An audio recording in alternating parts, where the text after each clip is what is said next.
আজকে ওয়েস্ট বেঙ্গল ভোটের রেজাল্ট।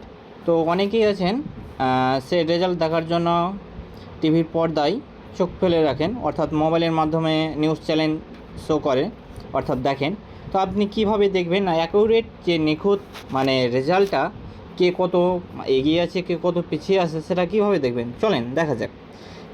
এটা দেখার জন্য সর্বপ্রথমে আপনাকে চলে আসতে হবে আপনার গুগলে আসার পরে এখানে লিখবেন ইলেকশন কমিশন রেজাল্ট।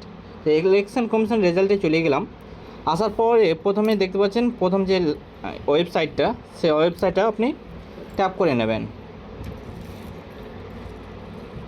এখানে আসার পরে যেহেতু আপনাদের ওয়েস্ট বেঙ্গলে যেহেতু এখন রয়েছে, তো সেহেতু আপনাকে ডিটেলসে ওয়েস্ট বেঙ্গল নিচে দেখতে পাচ্ছেন, নিচের ডিটেলসে ক্লিক করবেন।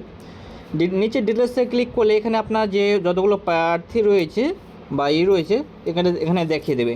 এখন বর্তমানে রয়েছে বিজেপি 193, আর আইএসএফ রয়েছে 2টা সিট পেয়েছে। আর এখানে দেখতে পাচ্ছেন অল কনস্টিটিউশন, এখানে গেলে আপনার বিধানসভার নাম বা রিচার্জ, অর্থাৎ কতজন পেয়েছে অর্থাৎ আপনার অ্যাসেম্বলিতে, সেটা এখানে শো হবে। তো এইভাবে আপনি খুব সহজেই দেখে নিতে পারেন।